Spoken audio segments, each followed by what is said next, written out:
지난 이야기. 아시리아와 페르시아, 로마에 이르기까지 전투 식량은 전쟁의 향방에 큰 영향을 미쳤다. 이후 근대가 도래하자 프랑스군은 장기간의 해외 원정 작전을 위한 전투 식량 개발에 나서게 된다. 특히 통조림이 등장하자 전투 식량은 전쟁 수행에 막대한 영향을 끼치는 존재로 등극하는데, 세계 대전을 거쳐 전장의 필수품으로 등극한 현대 전투 식량의 발전 과정은 무엇인가? 뉴스멘터리 전쟁과 사람에서는 전투 식량의 역사에 대해 자세히 알아본다. 지난 시간 전투를 많이 치러오면서 전투 식량마저 발전할 수밖에 없었던 그러한 이 큰 제국들의 한번 이야기를 해봤었는데요. 오늘의 시작은 한번 동양으로 넘어와 보겠습니다. 중국 같은 경우도 전쟁을 많이 치렀잖아요. 전투 식량 어떻게 관리했나요? 중국은 간단하게 해결하더라고요. 유목민들 걸 가져와요. 그러니까 결국 전투 식량은 가볍고 운반하기 쉽고, 그리고 이제 건빵처럼 수분이 빠져야 되는데 네. 유목민들 게 그렇잖아요. 그 왜 마른 빵 같은 거. 넓적하게 만들어서 넓적하게 말린 거. 만든 거. 뭐 그게 건빵, 자르면 건빵이죠. 그리고 이제 기름에 튀긴 밀가루, 국소 뭐 이런 식으로 해서 대체를 보면 유목민 스타일로 가져가요. 그런데 이제 재미난 게 요게 다른 거보다는 조금 음식에 가깝잖아요. 네. 그래서 그러면 또 얘들이 그걸 간식으로 먹어요. 라면 먹듯이. 그래서 수시로 검사해서 먹어서 없는 애는 처벌한다. 이런 규정이 있습니다. 조선의 경우는 사실은 이 공격 전쟁이 아니라 수비 전쟁이 많았잖아요. 그러면 약간 전투 식량에 대해서 보급에 대해서 조금은 다른 나라보다 편하지 않았을까 싶은데요. 그러니까 우리나라는 참 평화를 사랑하는 나라다 보니 이런 게 좀 발달을 안 했어요. 그래서 조선군은 거의 한말까지도 쌀을 줘서 민가에 가서 밥 좀 먹고 가라고 해요. 예? 병사들한테요? 네. 그러니까 취사 장비가 이렇게 별도로 없더라고. 민가가 없으면요? 없으면 민가까지 가야죠. 너무 비효율적이잖아요. 그러니까 제가 한번 이렇게 봤더니 민가도 밀면 이만한 솥이 있는 집들이 별로 없어요. 그렇죠. 그러니까 부잣집을 좋아하는 게, 부잣집은 예를 들면 가족도 많고 노비도 많은 집은 같이 식사해야 되니까 우리가 그런 큰 가마솥 있는, 근데 우리가 드라마 보면 맨날 이런 가마솥 나오는데 네. 5인 가족 사는 집이 이런 가마솥을 어디다 쓰겠어요. 필요 없죠. 그러니까 다들 이게 뭐가 없게 큰 그릇이 없어요. 그러니 한 4명, 5명 조 짜서 이제 보내는 거예요. 그러니 민가로 마을에 뭐 50호다 그러면 50개 팀으로 쪼개져서 보내는 거죠. 그럼 갔다 와면은 반나절 지나고 다시 밥 먹으려면 또 나눠주고, 내가 한번 시간 계산해 봤더니 흩었다 모으면 하루에 행군 한 1시간 하겠다. 이 느낌은 약간 그건데요. 갔다가 모여서 인원 체크하고 다 왔지? 됐지? 자, 저녁 먹으러 출발. 이런 느낌인데. 그러다 보니까 한국전쟁 날 때까지도 이게 제대로 완비가 안 돼 있어서 그만큼 밥이라는 게 참 어려운 문제였어요. 전투 식량이하고 분리울 만한 것은 사실은 근현대 와서라고 볼 수가 있겠죠. 그렇죠. 예, 근대적인 전투 식량의 시초가 나온 그 시점을 나폴레옹 전쟁 시기라고 보는 분들이 많습니다. 바로 그 작품. 예. 그럴 수밖에 없는 게, 사실은 나폴레옹 그 시대 전에는 그렇게 대규모 군대가 해외 원정을 가는 그런 경우가 별로 없었죠. 우리가 아는 전통적인 군대가 이 식량을 추진하는 방법 3가지가 있죠. 하나는 징발, 하나는 약탈, 마지막으로는 이제 종군 상인한테 사는 건데, 병력 수가 많아지니까 그 3가지 방법을 아무리 동원해도 이걸 만족시킬 수 없게 된 겁니다. 그리고 나폴레옹 그 스스로도 이집트 원정 때 이 보급이 제대로 되지 않아서, 특히 식량이 제대로 되지 않아서 큰 고생을 한 적이 있어요. 그래서 머리를 싸매고, 우리가 전투 식량을 획기적으로 바꾸지 않으면 이 군대를 이 군대의 작전을 유지할 수 없겠다라는 생각을 하게 됩니다. 그런데 사실 이집트뿐만이 아니라 나폴레옹이 원정하다가, 사실 나폴레옹 군대가 뭐 전 유럽에서 약탈하면 이거였다고 그러는데, 약탈도 할 때가 있어야죠. 하다 보면 민가나 식량이 부족한 지역을 행군할 수밖에 없는 때가 있는 거예요. 거기 가면 나폴레옹까지 굶은 적이 있어요. 이집트도 그렇지, 사하라 사막 같은 데 걸리면 뭐 어쩔 거야. 그렇죠. 그래서 약탈 가지고는 제대로 된 전쟁을 할 수가 없고, 특히 병력 낭비가 극심해요. 그러다 보니까 전투 식량을 개발해야겠다. 그래서 나온 게 이제 병조림이죠. 병조림이 탄생된 게 18세기예요. 프랑스 정부가 이 전투 식량을 획기적으로 발전을 시켜야 되니까 그럼 식자재들을 좀 오랜 기간 안전하게 보관할 수 있는 이 방법을 강구를 하자. 그래서 개선한 콘테스트랍니다. 무려 12,000프랑을 걸고 네, 그때 당시에는 상당히 큰 금액이었어요. 그래서 누구든지 개선된 전투 식량 안을 가져오면 이 상금을 주겠다라고 했고요. 그로부터 15년 후인 1810년에 드디어 이 우승자가 나옵니다. 그분이 그럼 통조림을 만들었냐? 아닙니다. 아까 말씀하셨듯이 이제 병조림을 만들었어요. 유리병을 잘 소독을 해서 그리고 그 안에 식자재를 넣고 그리고 끓는 물에 가열을 하면 어떤 식자재는 몇 달간 변질이 없고 심지어 어떤 것은 1년 정도까지 변질 없이 보관할 수 있다는 것을 알게 된 거죠. 그래서 처음에는 병조림이 전투식량의 이 보관 용기로 지급이 됐는데 인기는 없었어요. 왜요? 맛이 없었나? 병이잖아요. 네. 무겁고 잘 깨지죠. 네. 군인들은 격한 행동을 하지 않습니까? 그러면서 가방 안에서 깨지고, 그러니까 그 군장 안에서 깨지고 이랬겠죠. 병조림이 획기적이긴 했으나 군대에서 쓰긴 좀 문제가 있다라는 그런 이 고민이 있었는데 그 고민도 조금 있으면 해결됩니다. 역시 1810년에 해결이 되는데 금속재 캔이 발명이 되죠. 발명가의 이름은 필립 제라드라는 분이고요. 이 필립 제라드는 통조림 캔을 발명을 하고 이게 뭔가 또 쓸모가 많겠다라는 생각은 하게 됐는데 이분은 순수한 발명가지 돈을 버는 사람은 아니었어요. 그래서 런던에 있는 브로커가 있었습니다. 특허권을 판매해주는 브로커가 있었어요. 그분한테 내 특허를 팔아줘라고 맡겼고요. 그리고 그래서 그 브로커가 그 특허를 팔았습니다. 그 특허를 산 사람이 브라이언 덩컨과 그의 동업자들이었어요. 그래서 그 특허가 1812년 1,000파운드에 판매가 돼서 덩컨과 그의 동업자들이 캔을 판매를 하고 다니는데 이 대박이 난 게 어디냐? 영국 해군한테 납품을 하게 됩니다. 와. 그러면서 프랑스는 프랑스대로, 영국은 영국대로 이제 1810년도부터 캔으로 된 전투 식량을 배급을 하게 된 거죠. 근데 너무 싸게 팔았다. 사실 그 캔은 지금도 쓰이잖아요. 그게 사실은 병조림을 영국군이 노획을 해가지고 이거를 개선해서 나온 게 캔이죠.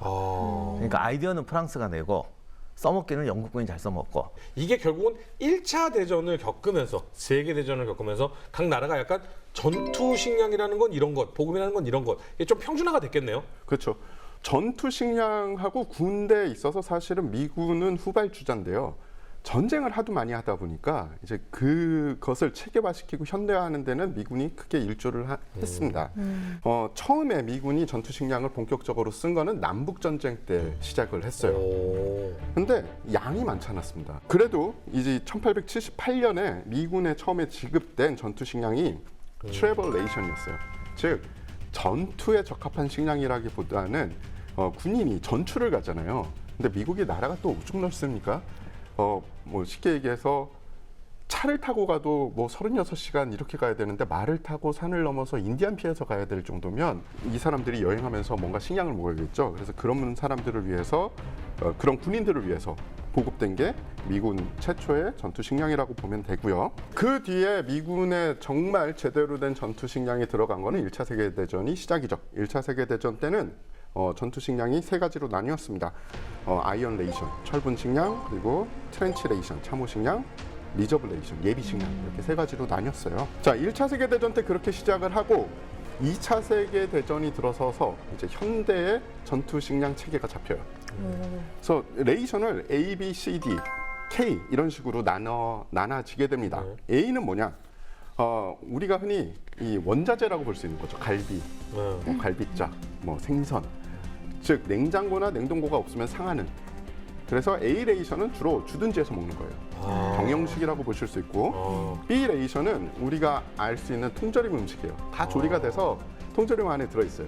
그래서 큰 속 같은 데 넣고서 그냥 데워서 주면 돼요. 그게 B 레이션. 역시 B 레이션은 주둔지에서 주로 먹는 식량이지만 작전에서도 이 부분적으로 먹을 수 있죠. 그다음에 K레이션. K레이션은 그야말로 비상식량입니다. 그래서 단시간에 작전을 하는 사람들에게 열량을 주는 거지 제대로 된 식량이라고 보기는 조금 애매해요. 그리고 D레이션이 있는데 D레이션도 비상식량인데 주식이 초콜릿 바였어요. 근데 초콜릿 바가 왜 우리 어렸을 때 기억하실지 모르겠지만 굉장히 크고 딱딱한 초콜릿 바가 있습니다. 어느 정도 딱딱하냐 하면 이빨로 이렇게 끊어 먹다가 이빨이 나가는 사람이 있을 정도였어요. 그래서 대검으로 이렇게 잘라내서 먹어야 될 정도로 이 딱딱한 이 초콜릿 바가 주식이고 이제 주인공이 나옵니다. 바로 C레이션. C레이션이 우리가 아는 현대적 전투 식량의 시초가 되는 식량이에요. 6개의 이 통조림, 깡통 통조림으로 되어 있고요. 3개의 유닛은 고기와 그리고 야채가 들어있는 주식이고 3개의 통조림은 이 비스켓이나 간식류, 그러니까 디저트류로 이루어져 있습니다. 디저트류는 비유닛이라고 하는데 뭐 주식이라고 해봤자 3가지를 계속 먹게 되는 거죠. 작전하면서. 그러니까 병사들이 원성이 많았어요. 이게 뭐냐? 그래서 나중에 이 고기와 스파게티, 닭고기와 야채가 포함된 M 유닛이 나오기 시작을 합니다. 그러니까 지금 이제 집중적으로 설명을 했던 것 중에 여러 가지 식량이 있지만 저희가 흔히 전투 식량이라고 하는 C레이션을 보면 우리가 흔히 알기로는 MR이라고 불리우는 전투 식량을 얘기를 하는 거잖아요. 그렇죠. 예. MRE는 1963년부터 사실 개념 연구가 시작이 됐고요. 처음에는 MRE가 12종의 메뉴가 있다가 그것도 또 병사들이 야 너무 단조롭다. 좀 더 늘려달라. 그래서 24종, 지금은 48종. 그 48종이 나왔고요. 그 안에는 뭐 할랄 음식도 있고 그리고 종교적 문화적인 개념을 넣어서 만든 전투 식량 중에 하나입니다. 그래서 저희가 오늘 이 48종의 모든 MRE는 아니지만 주요 MRE를 직접 여러분들께 보여드리고 시식해서 평가를 한번 보도록 하겠습니다. 자, 바로 현대 최종판 MRE 세트를 저희가 준비를 한번 해봤습니다. 하나씩 한번 보죠. 예, 민주 씨 이거 뭐라고 써 있나요? 또 피자.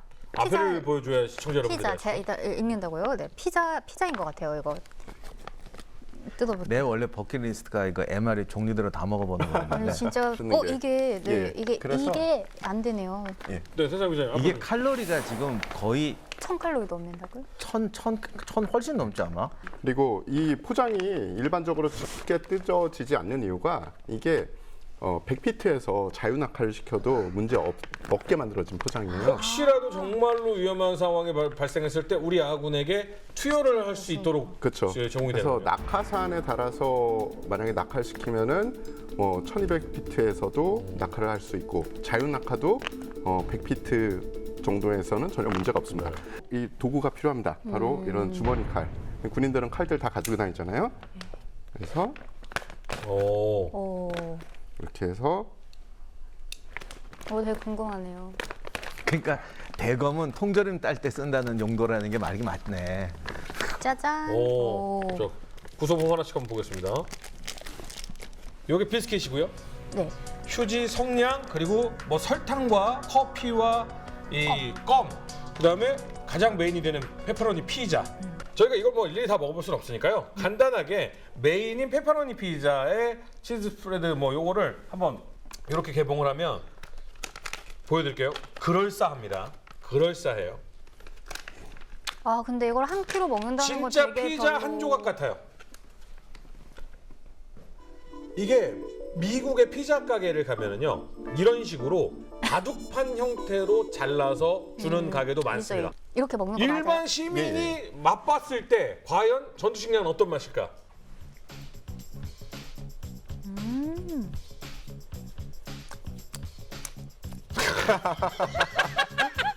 이걸 맛으로 먹으면 안 되죠.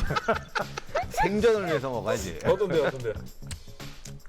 굉장히 오래된 피자. 아, 네.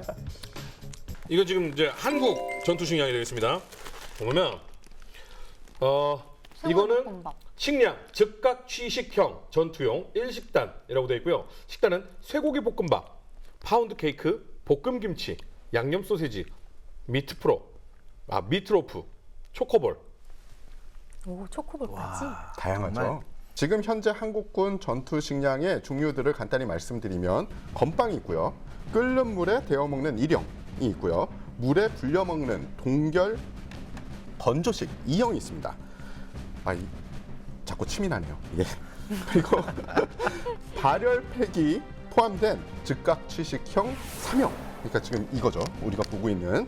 그리고 특공대나 특전사 등 적진에서 작전을 지속해야 되는 부대들을 위한 특전 식량이 있습니다.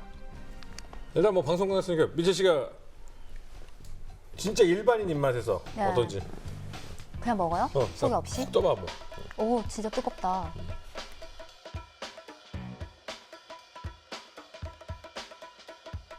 맛이 좀 안 가요. 드셔보세요.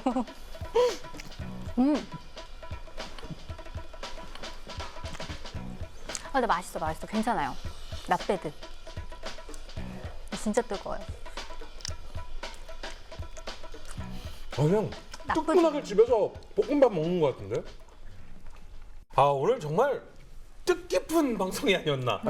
너무 최초였어요. 뜻깊었나? 최초의 이 먹으면서 함께 방송했던 방송이에요. 그죠. 유독 신나 보이세요, 너무 선배님 지금. 좋았어요. 우리 이거 한 50개국 전투 식량 분석하는 프로그램 하면 안 될까? 네, 오늘 전투 식량에 관해서 얘기를 나눠봤는데요. 마지막으로 정리 한 말씀 부탁드립니다. 이 아무것도 아닌 것 같지만 이 작은 맛이 군대의 전술뿐만이 아니라 사기에도 큰 영향을 미친다. 그러나 가장 근본적인 사기는 결국 이 전쟁을 왜 수행하는지, 왜 우리가 이겨야 하는지에 대한 의지라고 저는 생각합니다. 그런 분들은 정말 굶으면서도 싸웠어요. 그렇기 때문에 정신이 중요하다 그런 뜻은 아니지만 군은 군대로 최선을 다해야 되고 군인은 군인대로 최선을 다하고 개인은 개인대로 최선을 다하는 그 세 가지 의지가 만났을 때 저는 전쟁에 승리할 수 있다고 봐요. 네, 오늘 전투 식량이 전투에 미치는 중요성에 대해서 알아봤는데요. 앞으로 우리 장병들의 더 높은 사기를 위해서 더 세심하게 신경을 써주시기 바랍니다. 다음 시간에는 더욱더 흥미로운 주제를 가지고 돌아오도록 하겠습니다. 시청해주신 여러분 감사합니다.